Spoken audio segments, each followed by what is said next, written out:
It was LSU 20, South Carolina 10, and here's how we got there. First downs, pretty even, 22 for LSU, 24 South Carolina. Third down efficiency, 6 of 16 for South Carolina, 4 of 11 for LSU, and South Carolina was 0 for 2 on fourth down. Total yards, 317 for South Carolina, 422 for LSU. Through the air, 124 yards for South Carolina, 254 for LSU. Yards per pass, 4.6 for South Carolina, 7.7 for LSU. Lenore Sellers had 1 interception. Garrett Nussmeier had 2. Rushing, 193 yards for South Carolina, 168 for LSU. Yards per rush, 4.3 for South Carolina, 6 yards for LSU. Penalties, 13 for South Carolina, 5 for LSU. Turnovers, you had 3, which is certainly going to be something we talk about here. South Carolina had 2, including their first offensive play. Time of possession, 31-45 for South Carolina, 28-15 for LSU. And again, you get the victory 20-10. Initial thoughts on this game. LSU, another victory there, but still leaves a lot there to be desired. Yeah, it's kind of this weird world that we live in as LSU fans, because you expect them, the expectations before the season, the expectations we all have going into every game are so high. Like, you want them to just dominate on both sides of the ball, especially, in the last handful of years where we have been predominantly dominating on the offensive side of the ball, but we've had years where defensively we've struggled. Now we got this dominant bear of a defense. And our expectations, I feel like, are so high that sometimes even when we get a victory, we still feel a little bit flat as fans. We feel a little bit disappointed, like what coulda, what shoulda, what are we doing here and there. But when you kind of step back and look at it, you got to just see we got a dominant defense. And that defense, of course, like when you watch defensive football, it's not like the most exciting thing to watch for all fans, because you want to see high flying, high scoring, big plays here, those sexy plays there. But when you have defense, it's a different type of sexiness, right? It's a different types of beauty in that type of game. And we have a defense that is absolutely incredible. They fly around. They make plays. They are exciting to watch. Yep. And they gave South Carolina fits. Lenore Sellers looked very pedestrian. I mean, he's like kind of what we said in like watching the film and leading up, and we talked about, like, he's a strong boy. Oh, like that dude as strong as an ox. That's his strongest. Like, he could literally carry all 11 players on his back he wanted. If he had to. Poor Jack Pyburn probably had 5 sacks that he just could not get Lenore Sellers down. And like that's the thing with Lenore. It's like to get him down on a sack, you gotta he's got to be tripping and you get him, or you gotta grab onto anything you can, bite, scratch, claw, pull him, wait for the cavalry to arrive type situation, because you're not going to get him one-on-one. Yeah, it's just not going to happen. So like to be able to do that, and I believe they held him to like 18 yards rushing or something like that. He was sacked, I believe, 5 times. Right. So that's true. The stats end up being 20-something carries for like 18 yards. Yep. But yeah, he was put on the ground 5 times, which in college I still hate that it's taken away from your rushing total, but it is. And one of the things that was evident to me, even like live without going back and watching the game, was there wasn't anywhere for him to throw the football. No. Like the job that Corey Raymond and Jake Olson have done with this DB room, I'm talking Tamarcus Cooley, Delane, Pickett, Halsey. P.J. Woodland had a nice breakup where he was beat initially and he had nice recovery, didn't panic, and has a PBU. That, to me, compared to where that has been for a couple of years now, no doubt. It's been a minute. It's an elite secondary. It is. For sure. Damn good. Mansour, I mean, in Lenore's. A.J. Halsey might end up working himself into a first-round pick. Like, I've literally had people that make decisions in the NFL text me and say, hey, are my eyes telling me the story? Because I think this guy might be a first-rounder. Yeah, I think he's pretty good. Like, I've had 3 people he's getting that kind of attention. Yep. They are really, really good, man. And for Lenore Sellers, I don't really know where to tell you to throw the football. Although he's not a Mansour good Delane passer. Is not somebody I would pick on 4th down. Yeah, maybe not go to his direction. That's not the guy I would try to attack in that situation. But it's funny though. Like we kind of say that, but in college football, like quarterbacks don't always think that. They don't always go to matchups. It's like, what's the read? What's my read? Okay, they're overloading the left side. I'm one-on-one back, so we're going to go to that. Everything's happening so quickly, especially trying to like decipher what an LSU defensive front and linebacker crew is like cooking up for you as far as pressure packages.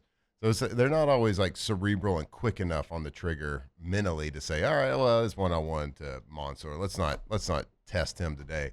But and Lenoris, he's just not as pure of a passer as you need to be to overcome like a talent deficit between your receivers and LSU's DBs. Like there was a clear talent difference there. LSU is extraordinarily talented on the back end and the secondary. And when you're talented out wide and you can one-on-one coverage people, you can put more people in the box. Then it becomes like this safety game where these safeties can play games with you. They can fly around. If they don't have to worry about like going over the top and helping my boy out here on the sideline, they can roam around. And we talked about it. Just this game was the same kind of game plan as we had for Clemson, as we're going to have this week, is if we can lock down the outside, it becomes a safety game. If the safeties play well, the offense that they're going against is going to have a really, really hard time. So they played great, man. It was really fun to watch them. But, of course, all LSU fans feeling a little bit flat after this one, right? If I'm reading the temperature correctly. Yeah, the chat, I mean, for sure, and just around town. Because like you said, first off, we all know, offensive side of the football, superior side of the football. I think we all know that.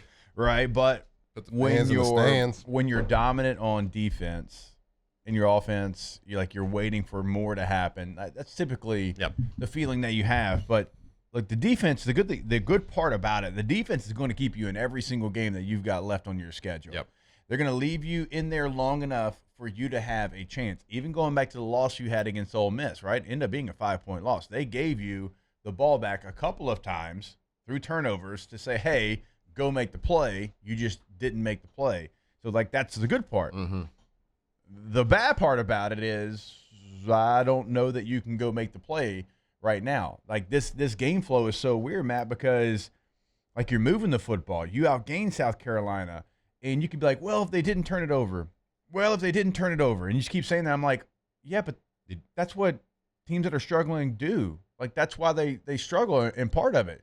Moving the football is great, but if you don't finish in the end zone, what does it mean? You were on the 1 yard line twice, 2 different occasions, and didn't score touchdowns. Mm-hmm. With downs to go, not a 4th down situation. That can't happen. Teams that are struggling on offense can't get out of their own way. And that's what's frustrating for the LSU fan base right now, is because we see the dominance and the excitement on the other side of the ball, right? And we haven't had that in years.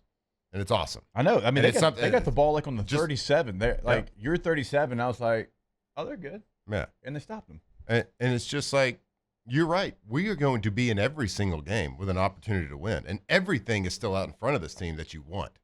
Championships are still out in front of this team because you have this defense. But you got to get out of your own way on offense. Yeah, we can point, and I broke the whole film down yesterday. There's tons of film we can watch. I don't know what we're going to actually do on radio today, but you did a lot of good. The running game, huge improvement.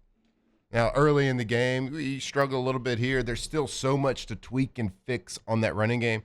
But, man, huge improvement. And it was great. You did stay committed, because on the broadcast I kept saying they're close. They're close. I'm telling you, they're close to breaking one. They're close to breaking one. Then here comes Juwan Johnson.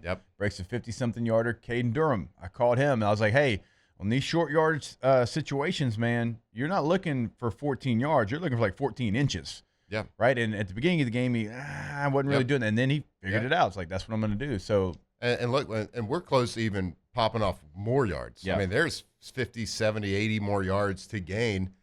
Backs are, we a little bit more different philosophies. We're firing off the ball a little bit more. Backs got to practice that. They got to work that. They missed a couple of cuts, missed a couple of reads.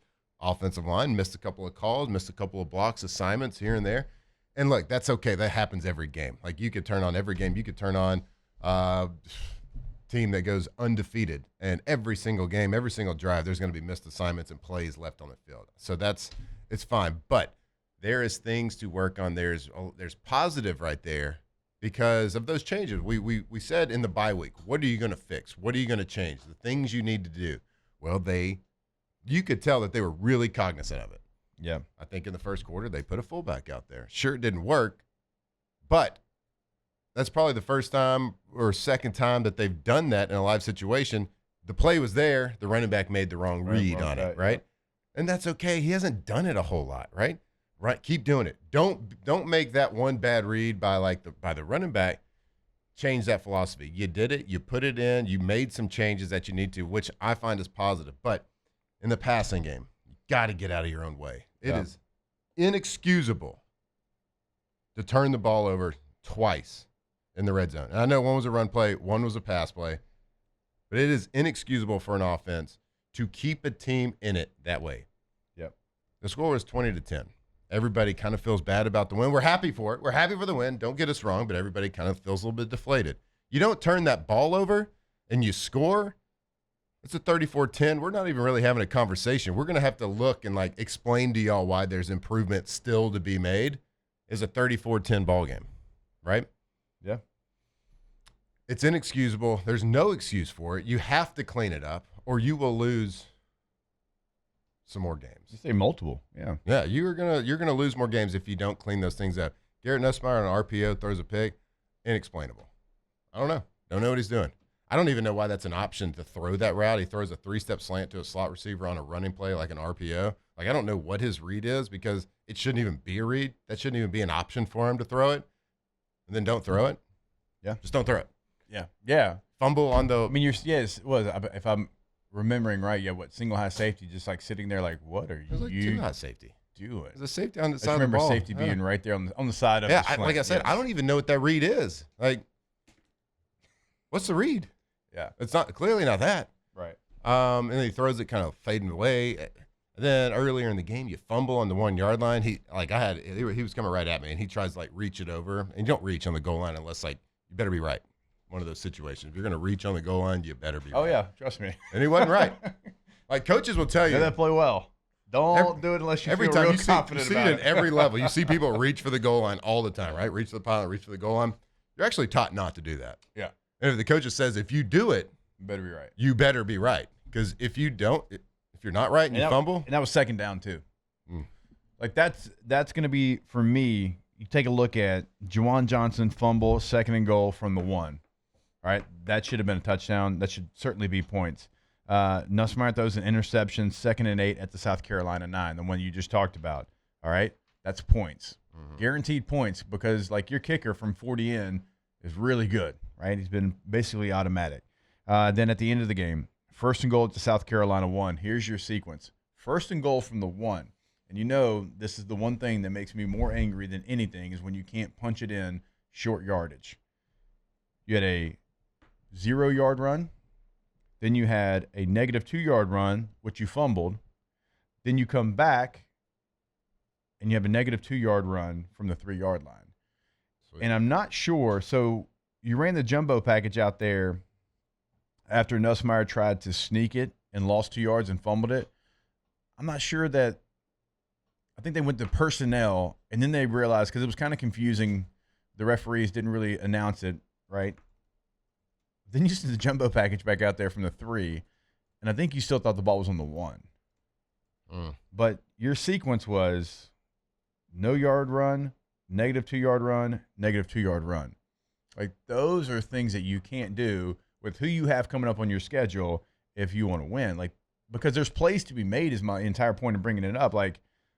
Fumble, interception, fumble, you jumped on it, you settle for a field goal. So at minimum, it needs to be 6 more points. But in reality, I would say when you're on the 1 yard line twice, that's 14 points. And then even if you get stopped on the other one, that's 3 points added to it. You're talking about 17 points, which certainly in any other SEC game might get you beat. Probably will get you beat. Yeah. South Carolina wasn't. No. Let's call it what it is. South Carolina wasn't very, very good, right? It should have been